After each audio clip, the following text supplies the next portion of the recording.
La prostitución se demoniza por la misma razón por la que se demonizan tantas cosas. Se demoniza por miedo, se demoniza por ignorancia, se demoniza por prejuicio, se demoniza por agendas de poder de unos grupos sobre otros. Pero sobre todo se demoniza por estar inmerso en una visión cultural y en un tipo de sociedad en la que en mayor o menor medida todos sucumbimos a lo que yo le llamo el pantano de la doxa, la ciénaga de las opiniones. Nos movemos en espacios donde presumimos que conocemos sobre las cosas, cuando en realidad lo que hacemos es reproducir prejuicios, ideas de nuestro grupo social, posiciones adquiridas acríticamente por nuestra familia de origen, dentro de las que también se insertan valores que tienen sesgos de prejuicio. Pienso yo en este fenómeno de la demonización, por ejemplo, lo ilustrativo que ha sido en la comprensión del fenómeno, los estudios que se han hecho sobre genocidio, y los menciono porque tienen una curiosa semejanza a la hora de comprender fenómenos como la demonización de la prostitución. En todos los casos donde se apela a un estereotipo y se apela a un prejuicio para poder tener una agenda de odio o de destrucción hacia un grupo humano o hacia individuos particulares que de algún modo se salen de algún tipo de normativa social, se siguen los siguientes pasos, y eso es casi un fenómeno estructural, está estudiado por la psicología social. El primer paso que se sigue es que de algún modo se diluye el carácter de la singularidad del individuo, y el individuo queda de algún modo inmerso como en una categoría, en algún concepto. Queda despojado de los aspectos que le son más propios. Ya no es Juan Alicea González, por decir un ejemplo, sino el hombre que se prostituye. Ya no es Alicia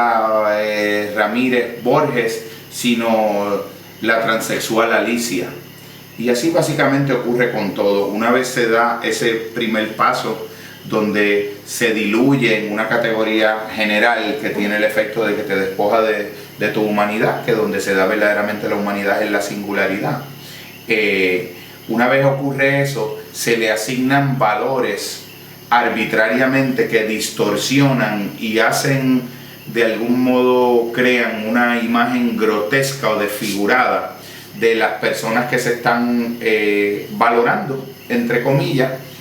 en el que tú de algún modo recoges una sola cualidad, tú abstraes una cualidad de ese individuo y la presentas como la más distintiva y la más característica de la persona. Obviamente, una vez tú has diluido la singularidad de la persona y tú la has representado de un modo grotesco, de un modo caricaturizado en el imaginario, pues automáticamente ya tienes el plato servido para poder mover una agenda de destructividad y de invalidación del otro. La destructividad, no solamente como en los casos del genocidio, tiene que ser algo directamente físico, sino hay muchas destructividades sociales: la exclusión social, la marginación,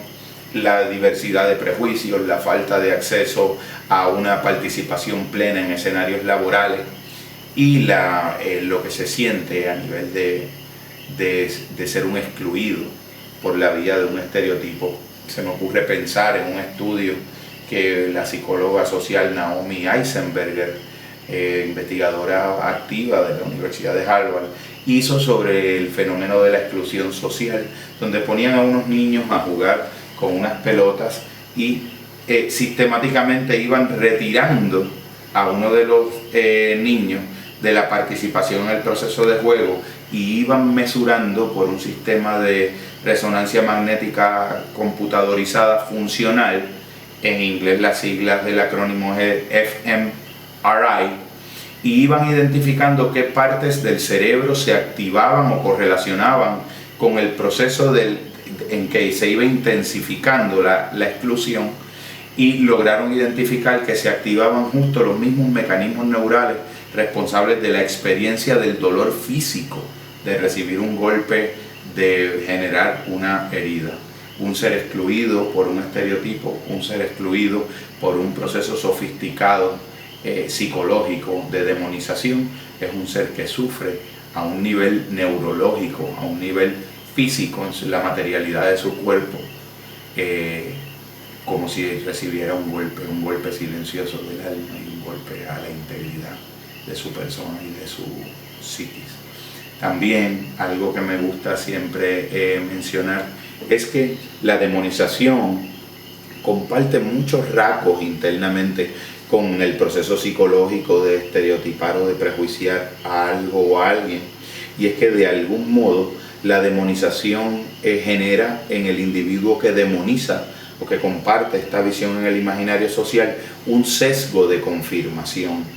Y un sesgo de confirmación es un proceso psicológico en donde el esquema mental que el individuo ha asumido críticamente como cierto lo predispone a ir a seleccionar aquellos aspectos o segmentos de una información social o interpersonal disponible que parezcan validar o confirmar la idea que previamente ya se ha suscrito. Por lo tanto, es una manera de garantizar que los individuos en masa y de un modo abrumadoramente mayoritario se sigan moviendo en un circuito de opiniones y de opiniones en donde las posibilidades de generar un conocimiento verdaderamente auténtico y una observación libre y genuinamente crítica sobre un fenómeno se vuelve prácticamente una imposibilidad, salvo en casos donde puedas ir contra la corriente y entrenarte para poder ser un disidente del pensamiento y una persona que represente lo más liberado a nivel psicológico y mental de la sociedad de la que forma.